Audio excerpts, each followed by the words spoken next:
Hello everyone. So in the last video we discussed about the life of Shakespeare part 1. We discussed about his language, the way he writes.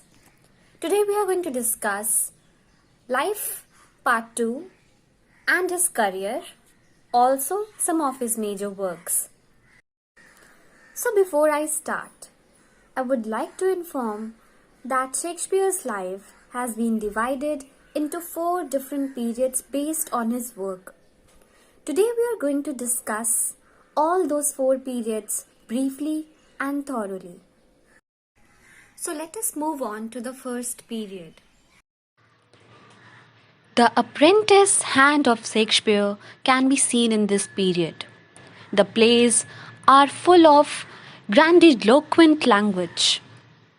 The productions are histories, comedies, and tragedies. The influence of Cade and Marlowe can be seen everywhere, as most of the work is a result of the youthful exuberance of spirit. Professor Dowden described this period as in the workshop.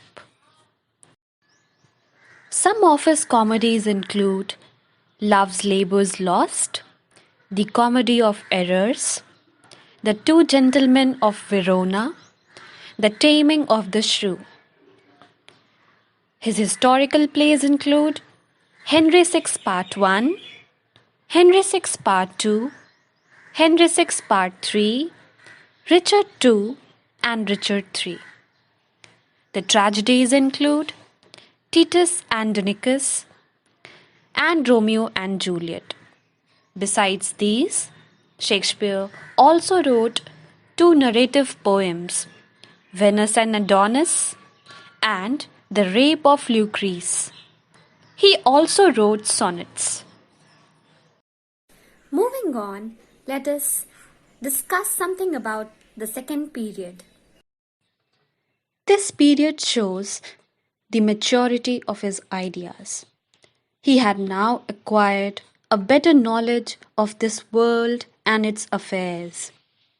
His insight and understanding of human motives and actions became more penetrating.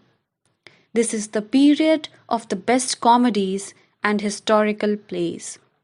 His ability to create characters show a great advance.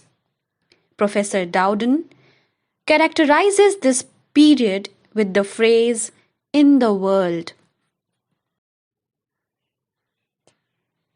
Some of his comedies include The Merchant of Venice, A Midsummer Night's Dream, Much Ado About Nothing, As You Like It, The Merry Wives of Windsor, Twelfth Night.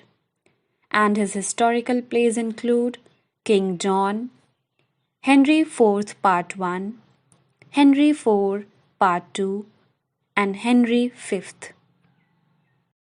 Now, let us move on to the third period. This is the period of his greatest tragedies. A sort of gloom pervades all around. Thought and spirit show a marked change. This period marks the climax of Shakespeare's career as a dramatist. He seemed to have reached the nadir of his powers, nadir meaning lowest point. He inquired into the darkest and saddest parts of human life. He reached the depths of human heart with the help of his pen. He bid adieu, albeit for some time, to tales of mirth and love, and dealt with the great mystery of evil. Professor Dowden calls this period out of the depths. Some of his tragedies include Hamlet, Othello, King Lear, Macbeth, Timon of Athens. Some of his Roman plays include Julius Caesar, Antony and Cleopatra, and Coriolanus. Some of his comedies include All's Well That Ends Well, Troilus and Cressida, and Measure for Measure. Last but not the least, let us move on to the fourth and last period of Shakespeare's career.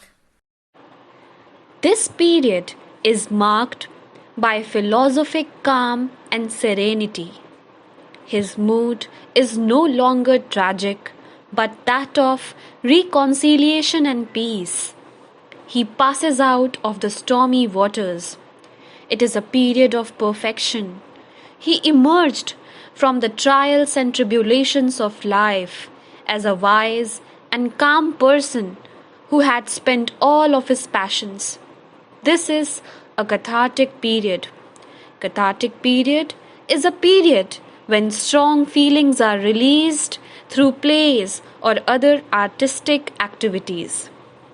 Spiritual serenity and a spirit of forgiveness prevail.